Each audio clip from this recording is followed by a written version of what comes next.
Mon Dieu, donnez-moi votre lumière, ne m'abandonnez pas. Peu de fois j'ai vendu mon âme au démon, en échangeant votre grâce contre une satisfaction misérable et passagère. Je me repens, ô mon Dieu, d'avoir infligé pareil outrage à votre infinie majesté. Mon Dieu, je vous aime, ne permettez pas que je vous perde encore. Ô Marie, Mère de Dieu, délivrez-moi de l'enfer en me délivrant d'abord du péché. La mesure des grâces.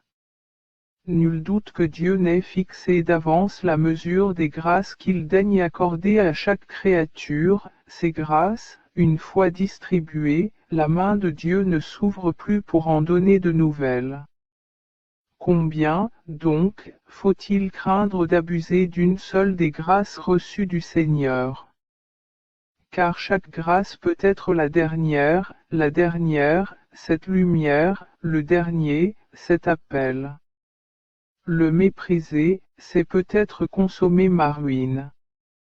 Mon Dieu, les grâces que vous m'avez faites sont vraiment excessives, mais, hélas, l'abus que j'en ai fait est énorme. Ayez pitié de moi, ne m'abandonnez pas. La mesure des grâces n'est pas la même pour tous, grande pour quelques-uns, elle est moindre pour les autres. Mon frère, rappelez-vous tant de grâces que vous avez reçues, si vous continuez d'en abuser, aurez-vous l'espoir fondé de vous sauver. Réfléchissez, plus abondantes sont les grâces que Dieu vous a départies, plus vous avez sujet à craindre d'être abandonné par lui dans votre péché, si vous ne prenez la résolution de changer de vie. Qui sait si le premier péché mortel que vous commettrez ne fermera pas pour vous le trésor des divines miséricordes et n'entraînera pas votre perte éternelle. Cette issue funeste serait-elle par hasard impossible? Vous avez grand sujet de la craindre, si vous ne la redoutez pas, je vous plains, et je vous crie, malheur à vous. Non, mon Dieu, je ne veux plus m'éloigner de vous. Chaque fois que le démon me tentera, je veux recourir à vous, ô mon Jésus, car je suis certain que vous recevrez toujours l'âme qui vous invoque. Plus grandes sont les grâces reçues, plus grande est aussi l'ingratitude de celui qui n'y correspond pas. Sans doute, les grâces dont vous avez été favorisés sont pour vous une solide raison de croire que Dieu vous pardonnera pourvu, toutefois, que vous vous corrigiez et que vous soyez désormais fidèles, mais elles sont aussi un grave motif de craindre que Dieu ne vous précipite en enfer, si vous ajoutez de nouveaux péchés à ceux que vous avez déjà commis.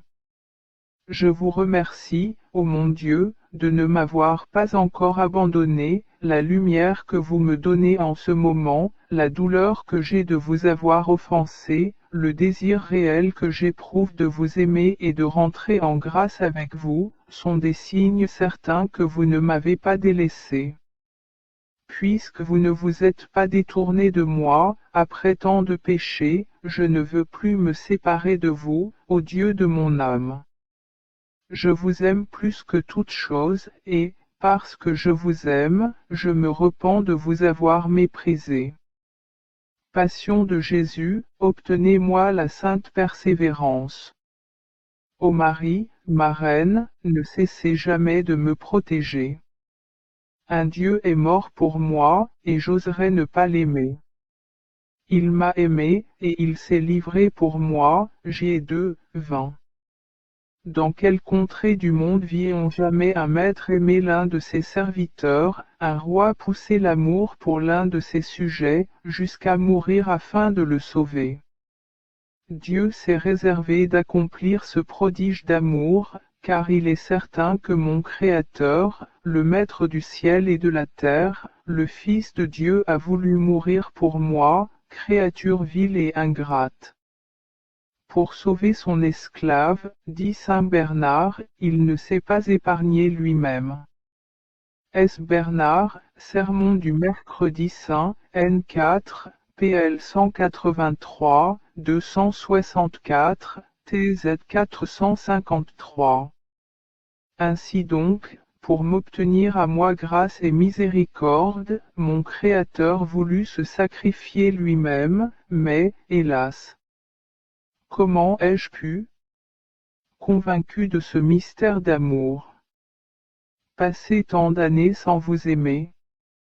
Ce mystère d'amour m'apparaît plus grand encore, quand je considère que vous avez donné votre vie, non seulement pour une pauvre et vile créature, mais pour une créature ingrate et rebelle, qui vous a tant de fois tourné le dos, en préférant effrontément, sous vos yeux, un misérable intérêt, une indigne satisfaction, à votre grâce et à votre amour. Pendant que vous dépensiez des trésors de bonté pour me mettre dans la nécessité de vous aimer, je ne cherchais, moi, qu'à vous mettre, par la multitude de mes péchés, dans la nécessité de me haïr et de m'envoyer en enfer. Soyez à jamais béni, mon Dieu, pour cet amour qui vous fit autrefois choisir de mourir pour moi. Ce même amour, que vous me portez toujours, m'inspire maintenant l'espoir que vous ne me repousserez pas, si je reviens sincèrement à vous. Pardonnez-moi, mon Jésus, je reconnais mes torts envers vous, je vois aussi combien je serais coupable, non seulement de ne pas vous aimer, mais de ne pas vous aimer beaucoup, tant de motifs vous rendent digne. Daignez m'aider vous-même à vous aimer. Vous êtes mort pour moi, mon bien-aimé Sauveur. Que pouviez-vous faire de plus pour gagner mon cœur, l'obliger à vous consacrer tout son amour? Peut-on donner preuve d'amour plus convaincante que de mourir pour celui qu'on aime? N'avez-vous pas dit un jour, il n'y a pas de plus grand amour que de donner sa vie pour ses amis? Gênes 15, 13. Vous, au Verbe incarné, vous ne pouvez pas faire plus que vous n'avez fait pour être aimé de moi, et j'oserais, moi, persister dans mon ingratitude.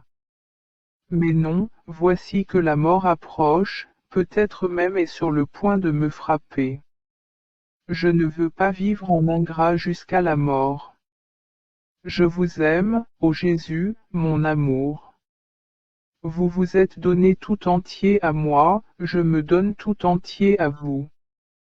Liez-moi très étroitement avec les chaînes de votre amour, afin que, désormais, je vive et qu'un jour je meure tout épris de votre infinie bonté.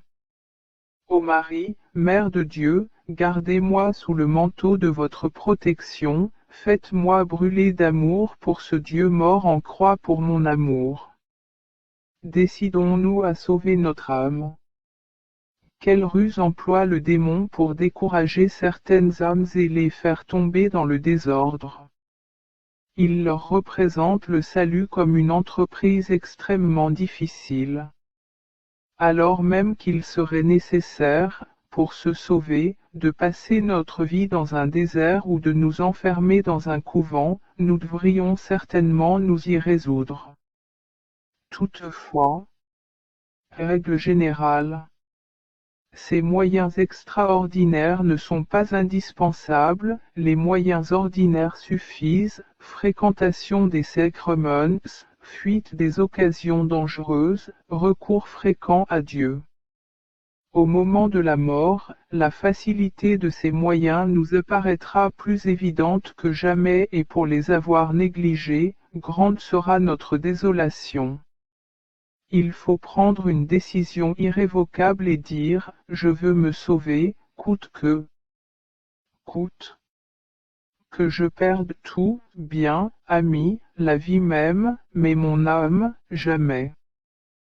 Quelques efforts que nous fassions pour assurer notre salut, ne croyons pas en faire trop. Il s'agit de l'éternité, être toujours heureux, ou toujours malheureux. Or, dit saint Bernard, nulle précaution n'est excessive, quand on court le risque de son éternité. S. Bernard, Sermon 30, L1, PL 183, 622. Cette sentence bien connue résume la pensée de saint Bernard qui s'est exprimé plusieurs fois à ce sujet, surtout dans le sermon cité. S. Paul de la Croix dans Lettres, 25 octobre 1766, tome 4, Rome 1924, 77 la cite également en l'attribuant à S. Grégoire le Grand, Morale sur Job, livre 9, ch 45, pl 75, 897. Impossible, en effet, de trop se prémunir contre le malheur de tomber en enfer.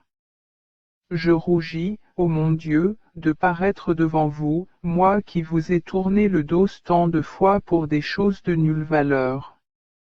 Non, je ne veux plus jamais renoncer à votre grâce, redevenir votre ennemi.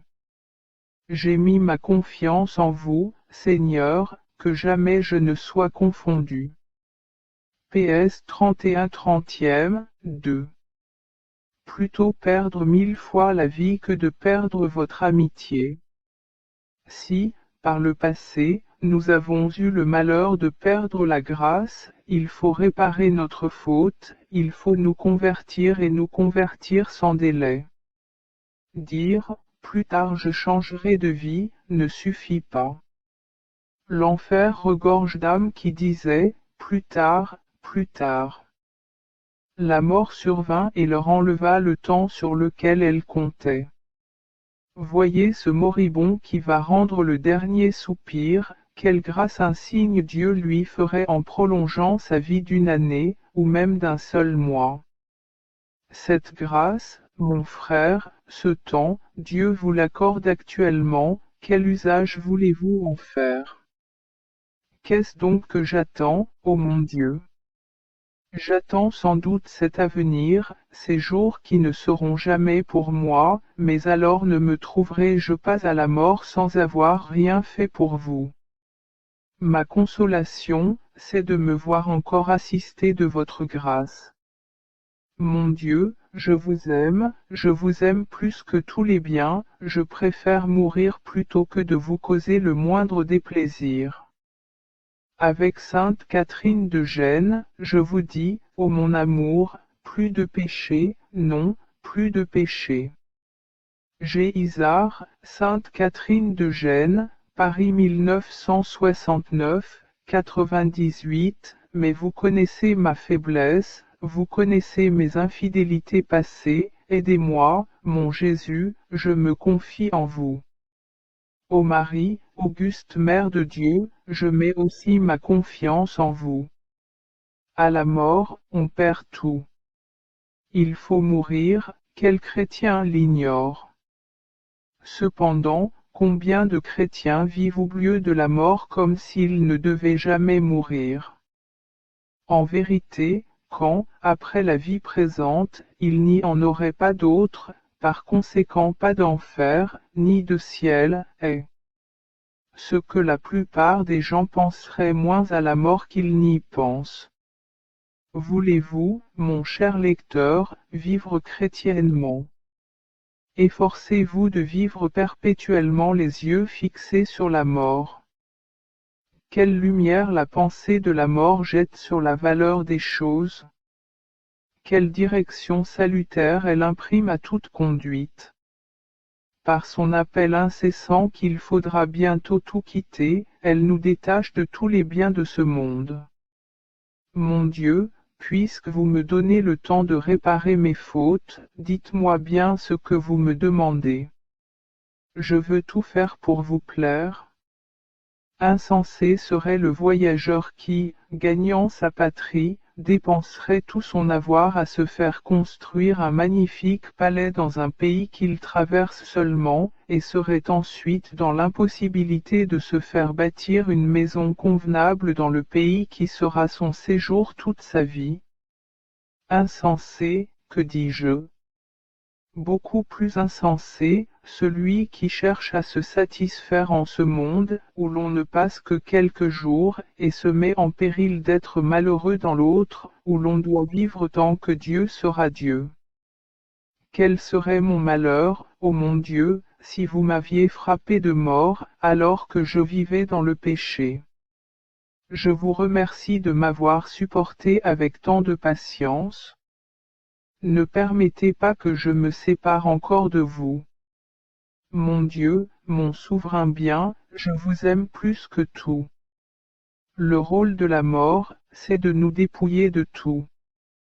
Tous les biens amassés pendant la vie, elle nous les ôtera. Quelques planches, un linceul, voilà tout ce qui nous restera. Encore ne tarderont-ils pas à pourrir, à tomber en poussière avec notre corps. La maison que vous habitez, il faudra la quitter et l'échanger contre un affreux sépulcre qui sera votre demeure jusqu'au jugement général. Ce jour-là, votre âme viendra reprendre son corps pour retourner avec lui dans le séjour qu'elle occupait déjà, le ciel ou l'enfer. À la mort, tout me sera donc enlevé, à l'exception du peu que j'aurai fait pour Dieu. Si je devais mourir à l'instant, que me trouverais-je avoir fait pour vous, ô mon Dieu? Est-ce que, par hasard, j'attends, pour mettre la main à l'œuvre, que la mort vienne me surprendre dans le misérable état où je suis? Non, mon Dieu, je veux changer de vie. Je déteste toutes les offenses de ma vie passée. Pour l'avenir, je ne veux plus jamais chercher mes propres satisfactions, mais uniquement votre bon plaisir, ô Dieu de mon âme. Je vous aime, ô bonté infinie, je vous aime plus que toute chose, de grâce, aidez-moi. Vous aussi, ô Marie, Mère de Dieu, aidez-moi, priez pour moi. Avoir les sentiments qu'on aurait si l'on était déjà mort, ou sur le point de mourir. Jugez de tout, mon frère, comme si vous étiez déjà mort et que votre âme fût entrée, déjà, dans l'éternité.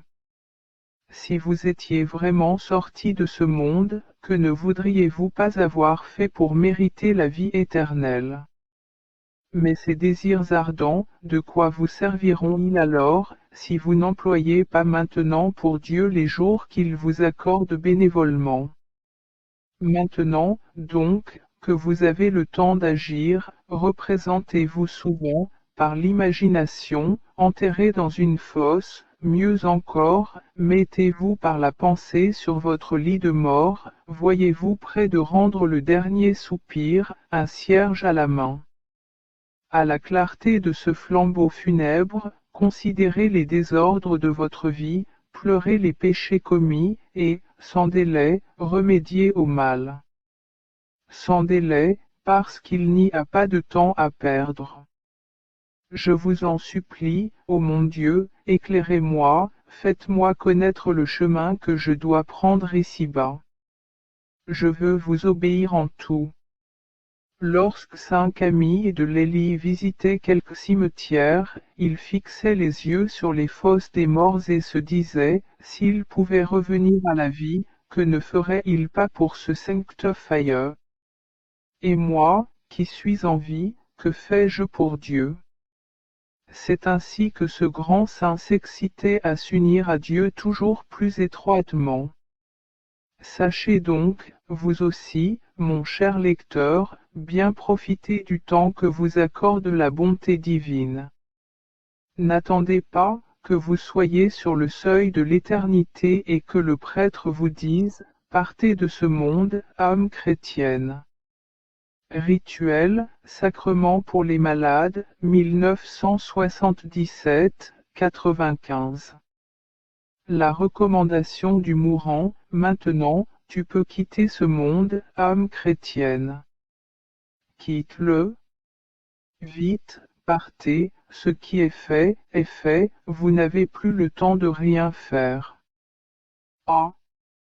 Mon Jésus, daignez-vous rappeler que je suis l'une de ces brebis pour lesquelles vous avez répandu votre sang.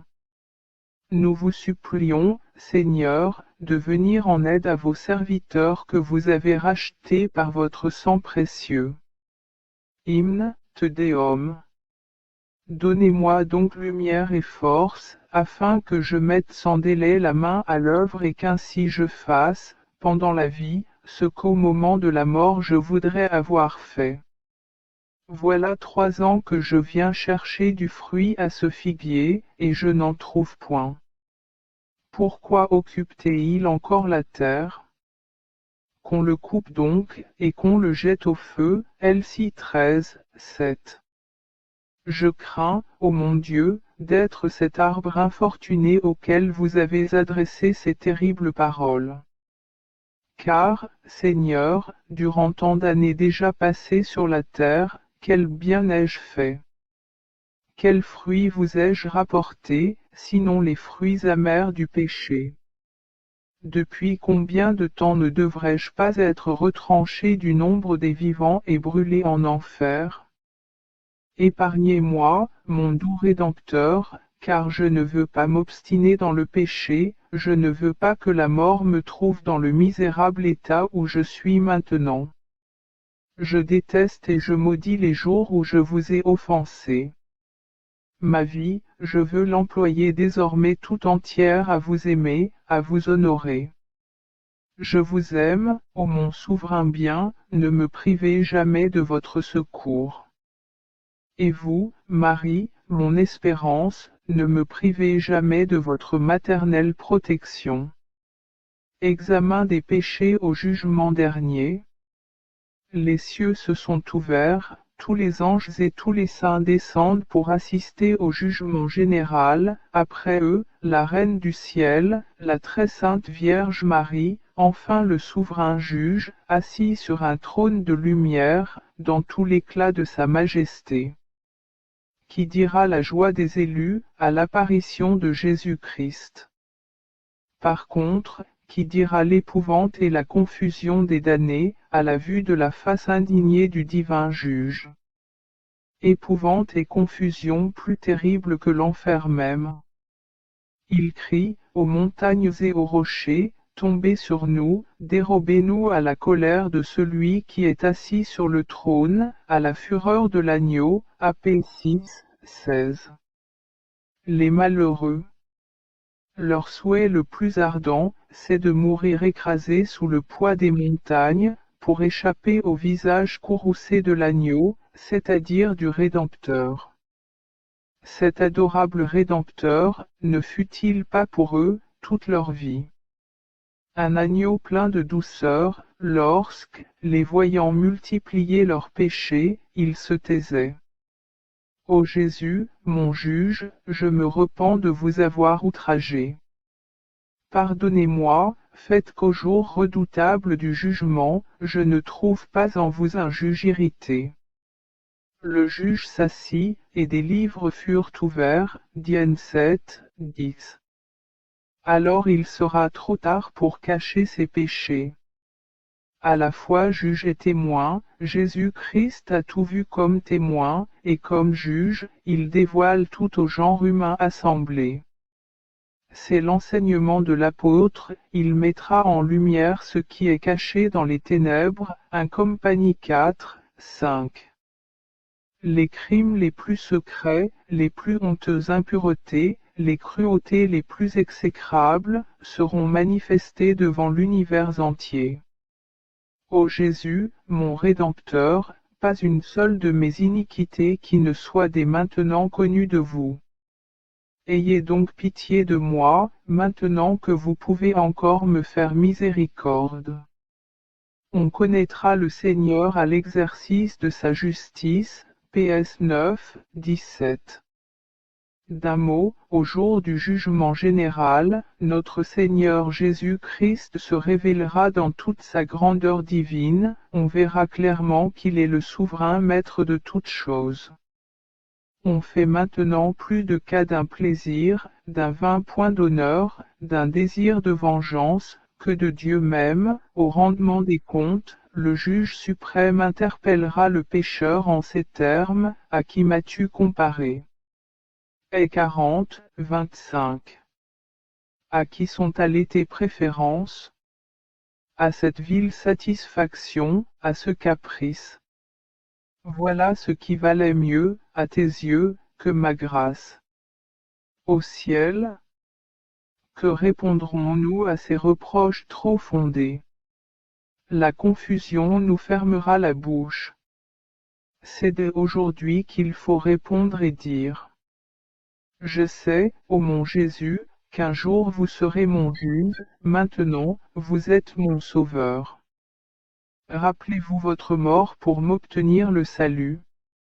De tout mon cœur je me repens de vous avoir méprisé, vous, mon bien suprême, mais, si, par le passé, je vous ai méprisé, considérez que, maintenant, je vous estime et vous aime plus que moi-même, et que je suis prêt à mourir pour l'amour de vous. Mon Jésus, pardonnez-moi, ne permettez pas que j'aie le malheur de vivre encore sans vous aimer. Ô Marie, puissante avocate des pécheurs, aidez-moi maintenant que vous le pouvez. Combien Dieu aime nos âmes. Qui dira l'amour de Dieu pour l'âme de l'homme? Il l'aime de toute éternité, je t'ai aimé d'un amour éternel, Jr 31, 3, affirme-t-il lui-même. Ainsi, depuis que Dieu est Dieu, il aime chacune des âmes qui vivent en ce monde. Pour leur salut, toutes les créatures sont sorties de ses mains, pour leur salut, il envoya son Fils unique revêtir notre nature ici-bas, et mourir sur une croix. Vous m'avez donc aimé de toute éternité, ô mon Dieu, vous êtes mort pour moi. Comment, après ces preuves d'un amour infini, ai-je pu vous faire tant de peine? Qui dira l'amour de Dieu pour l'âme de l'homme? Pour la délivrer de la mort éternelle, il quitte le ciel et n'hésite pas à mourir crucifié. Trop heureux de l'avoir recouvré au prix de son sang, il convie les anges à venir partager sa joie. Réjouissez-vous avec moi, leur dit-il, parce que j'ai retrouvé ma brebis qui était perdue. Elsie 15, 6. Mon bien-aimé Rédempteur, vous êtes donc venu me chercher, moi, par le passé, je n'ai guère fait que vous fuir. Non, mon Jésus, désormais je ne veux plus vous fuir. Je vous aime. Ah! Liez-moi très étroitement à vous avec les chaînes du saint amour. Faites-moi vivre et mourir dans ces bienheureuses chaînes. Quel prix le Père et le Fils sont-ils payés pour sauver mon âme? Le Père a livré son Fils, le Fils a versé son sang et sacrifié sa vie. Et moi, mon âme, combien de fois ne l'ai-je pas reprise à Dieu, vendue aux démons pour des choses de nulle valeur?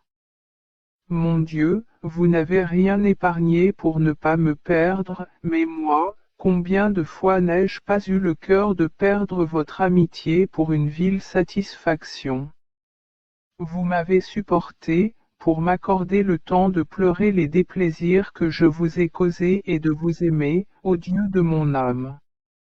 Oui, je vous aime, ô mon unique bien, je suis affligé plus que de tout autre mal de vous avoir contristé.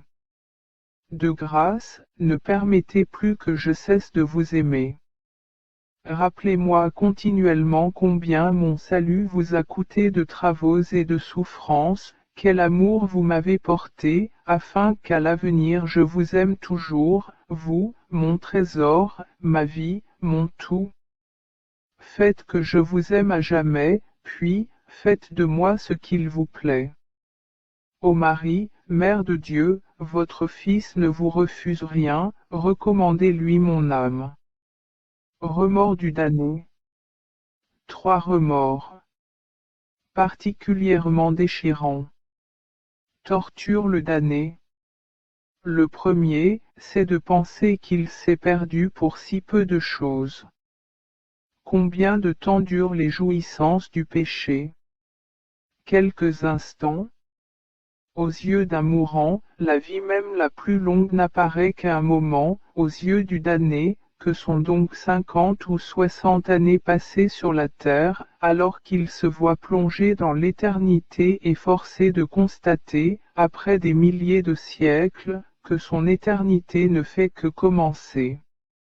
Ainsi donc, se dit-il, pour quelques instants d'un plaisir empoisonné, pour une satisfaction à peine goûtée, je suis obligé de gémir dans cette fournaise, sans espoir et sans consolation de personne, pour toujours, tant que Dieu sera Dieu. Je vous remercie, ô mon Dieu, de me donner cette lumière. Ayez pitié de moi. Le second remords du damné, c'est de penser qu'il avait si peu à faire pour se sauver, qu'il ne l'a pas fait et que sa négligence est irréparable. Je ne serais pas damné, se dit-il, si j'avais continué de me confesser souvent, de faire oraison, si j'avais restitué tel bien d'autrui, pardonné de bon cœur à tel ennemi, éloigné telle occasion. Que m'en coûtait-il de le faire? Quand il m'en eût coûté beaucoup, ne devais-je pas faire tous les efforts et tous les sacrifices pour me sauver? J'ai refusé de faire ce que je devais, voilà pourquoi je suis à jamais perdu. Bonnes inspirations, multiples appels, avertissements répétés que si je n'en finissais pas avec le péché, je me damnerais, j'ai tout repoussé. Alors, je pouvais tout réparer, maintenant, plus de remède. Oui, plus que le feu, plus que toutes les autres peines de l'enfer, cette pensée torture le réprouvé, je pouvais facilement être heureux, heureux pour toujours, par ma faute, je suis malheureux, malheureux pour toujours. Mon Jésus, hâtez-vous de me pardonner puisque je suis encore dans le temps du pardon. Je vous aime, ô mon souverain bien, je me repens de vous avoir méprisé. Le troisième remords du damné. Plus cuisant que les deux autres. C'est de voir quel grand bien il a perdu par sa propre faute. Les moyens de conquérir le ciel, il voit clairement que Dieu les lui a prodigués, Jésus-Christ est mort pour lui procurer le salut, il l'a fait naître dans le sein de l'Église catholique, il l'a comblé d'une multitude de grâces, restée infructueuse par sa mauvaise volonté. L'évidence l'empêche de le nier. C'en est donc fait de moi, sera-t-il contraint de se dire. Perdu, irrémédiablement perdu, je ne puis plus compter ni sur les mérites de Jésus-Christ, ni sur l'intercession de la Mère de Dieu, ni sur les prières des saints, je me suis enfermé moi-même dans le désespoir. Mon Dieu, que ne suis-je mort, avant de tomber dans le malheur de vous offenser. Bien que je vous ai méprisé, mon Dieu, recevez-moi dans votre grâce, je vous aime et suis résolu de vous aimer toujours. Ô Marie, avocate des pécheurs, priez pour moi. Jésus, roi d'amour. Poursuivi par Hérode, Jésus enfant s'enfuit en Égypte pour échapper aux soldats du roi, car Hérode, tremblant de perdre son trône, voulait le faire mourir. Saint Fulgence, contemplant cette fuite du divin enfant, s'écrie dans son élan de pieuse tendresse, « Pourquoi, Hérode, te troubler et t'agiter de la sorte? Ce roi qui vient de naître, n'est pas venu sur la terre pour attaquer et vaincre les autres monarques, mais pour donner sa vie et les gagner ainsi à son service. » S. Fulgence, Sermon sur l'Épiphanie, 4, N3, PL 65, 734. Quel est, en effet, le désir de Jésus enfant? C'est de nous subjuguer, non par les armes, mais par l'amour, il ne veut pas nous donner la mort, il veut, au contraire, mourir pour nous et faire servir sa mort à notre salut. C'est donc à juste titre que Jésus est appelé roi, mais roi d'amour. Que ne vous ai-je toujours aimé, ô Jésus mon roi? Que ne vous ai-je jamais offensé? Pour m'arracher à ma perte, vous avez supporté peines et sueurs pendant 33 ans, moi, pour me procurer un plaisir passager, j'ai eu l'audace de vous perdre, vous, mon bien suprême. Ô mon Père, pardonnez-moi, donnez-moi le baiser de la réconciliation. Nous n'avons d'autre roi que César, Gn 19, 15. Telle est la réponse des Juifs à la question de Ponce Pilate, crucifierai-je votre roi? Mais, ô Juifs ingrats, dites-moi pourquoi vous refusez de reconnaître comme votre roi ce Jésus de Nazareth si digne d'amour et si plein d'amour pour vous. Vous lui préférez César, l'empereur romain, cet empereur, vous aime-t-il? Non, il ne vous aime pas, surtout il n'a pas la moindre velléité de mourir par amour pour vous. Tandis que Jésus, déjà vraiment votre roi, est descendu du ciel afin de donner sa vie pour votre salut. Ah! Mon doux Sauveur, si les autres ne veulent pas vous reconnaître pour leur roi, moi, je ne veux d'autre roi que vous, de tout mon cœur je m'écrie, vous êtes mon roi, PS 44-43e, 5. Vous seul m'aimez, je le sais, vous seul m'avez racheté au prix de votre sang. Où donc trouver quelqu'un qui vous dépasse en amour pour moi? Je suis profondément affligé d'avoir refusé, dans le passé, de vous reconnaître pour mon roi, par mes révoltes accompagnées de tant de mépris.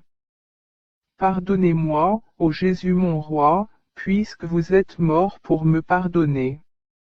Le Christ est mort, afin de régner sur les morts et sur les vivants, Rm 14, 9, écrit l'apôtre aux fidèles de Rome.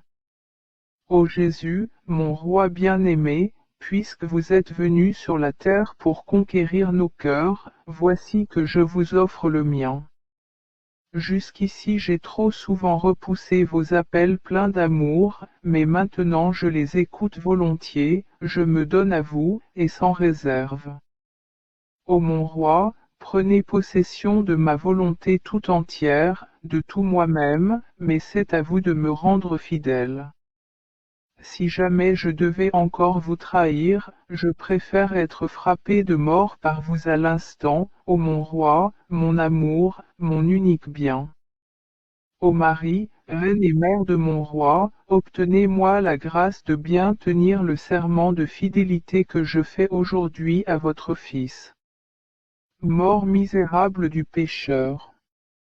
Voyez ce pauvre malade. Comme il souffre. Comme il est accablé. Il est sur le point de mourir, sueur froide, fréquents arrêts de la respiration, continuelle défaillance, ce sont les signes de la fin, quand il revient à lui, sa tête est si faible, si vide, qu'il entend peu, comprend peu, ne peut presque plus parler. Mais le pis est qu'en face de la mort, au lieu de penser au compte bientôt exigé par Dieu, il ne s'occupe que de médecins et de remèdes pour prolonger sa vie. Les personnes qui l'entourent, au lieu de l'exhorter à se réconcilier avec Dieu, tantôt l'entretiennent dans son illusion en l'assurant qu'il va mieux, tantôt gardant le silence par crainte de l'effrayer. Ah! Mon Dieu, préservez-moi d'une mort si funeste. Le prêtre arrive. Il se voit obligé d'aviser le mourant de sa mort prochaine. Mon frère, vous allez mal, il faut quitter ce monde et vous unir à votre Créateur par la réception des sacrements. À cette lugubre nouvelle, quelle confusion d'esprit succède aux illusions opiniâtres. Quelle tristesse! Quelles inquiétudes de conscience! Quelle tempête intérieure! Péché commis, lumière méprisée, promesses violées, années perdues, tous ces souvenirs l'envahissent à la fois et l'accablent. Les vérités éternelles. Jusque-là dédaignées. De quel éclat ne brillent-elles pas devant ses yeux? Les seuls mots de disgrâce de Dieu, mort, jugement, enfer, éternité, de quelle épouvante ne le remplissent-ils pas? Mon Jésus, pitié. Pardon. Ne m'abandonnez pas. je vous ai méprisé, j'ai mal fait, je le reconnais. Je voudrais en mourir de douleur. Aidez-moi, mon Dieu, aidez-moi sans retard à changer de vie. Insensé que j'ai été, s'écrie dans son angoisse le mourant.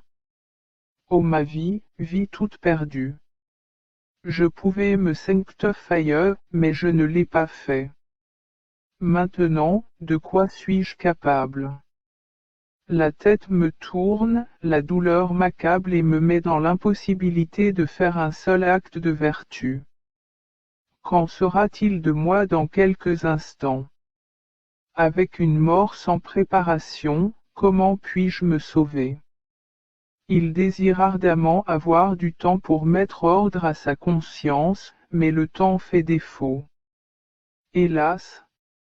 Se dit-il encore, cette sueur froide est un signe de ma mort prochaine, perte de la vue, perte de la respiration, perte de la parole, perte du mouvement, autant de signes de mort imminente. C'est au milieu de ce trouble, de ces inquiétudes et de ces frayeurs que l'âme se sépare du corps et paraît devant Jésus-Christ. Mon Jésus, votre mort est mon espérance. Je vous aime plus que tout autre bien, et, parce que je vous aime, je me repens de vous avoir offensé. Ô Marie, Mère de Dieu, priez Jésus pour moi. Bienheureuse mort des justes. Pour les justes, la mort n'est pas un châtiment, mais une récompense, loin de la redouter, ils la désirent. Comment, en effet, l'aurait-il en horreur, puisqu'elle est la fin de leur souffrance, de leur combat, et qu'elle les met à l'abri de tout risque de perdre Dieu. Partez, âme chrétienne, partez de ce monde. 7. Exhortation du prêtre, qui jette les pécheurs dans l'épouvante, est un sujet d'allégresse pour les vrais amis de Dieu. Assurément, il leur faut quitter tous les biens de ce monde, mais cette séparation ne les afflige pas, parce que Dieu fut toujours leur unique bien. La perte des honneurs, des dignités, ne les afflige pas davantage, car ils les méprisèrent toujours, les estimèrent toujours à leur juste valeur, c'est-à-dire comme de la fumée. S'attristent-ils de la nécessité de quitter leurs amis et leurs proches? Non, parce qu'ils ne les aimèrent que pour Dieu. Ainsi, de même qu'il allait par le chemin de la vie disant et redisant, mon Dieu, mon tout, sur leur lit de mort, mais avec une joie plus vive, ils renouvellent, ils multiplient cet acte d'amour, dans la certitude de voir bientôt leur Dieu et de l'aimer enfin face à face en paradis. Les suprêmes douleurs, celles de la mort, sont-elles un sujet d'affliction pour les justes? Loin de là, ils s'en réjouissent, ils se font un bonheur d'offrir les derniers restes de leur vie en témoignage de leur amour pour Dieu, en union avec les souffrances de Jésus mourant sur la croix. La seule pensée qu'ils seront bientôt dans l'impossibilité de pécher et de perdre Dieu, les comble de joie. L'enfer, il est vrai, tente de les jeter dans le désespoir en leur rappelant les fautes de la vie passée, mais ne les ont-ils pas pleurés durant des années? Depuis des années aussi, n'aiment-ils pas Jésus-Christ de tout leur cœur? Dès lors, comment Jésus-Christ ne les remplirait-il pas de confiance? Oh! Mon Jésus, que vous êtes bon pour l'âme qui vous aime et vous cherche. Quelle fidélité vous lui gardez? Aux approches de la mort, les pécheurs impénitents sont en proie aux angoisses intérieures, aux fureurs du désespoir, ce sont les premières atteintes de leur éternel enfer. Les justes, au contraire, éprouvent à leurs derniers instants un avant-goût du ciel. Leurs actes de confiance et d'amour multipliés, leurs désirs ardents de voir la face de Dieu, leur apportent les prémices de cette joie qui s'épanouira complètement là-haut. Quelle allégresse de voir le prêtre entrer dans leur chambre avec la très sainte Eucharistie, la nourriture de ceux qui vont faire le grand voyage de l'éternité.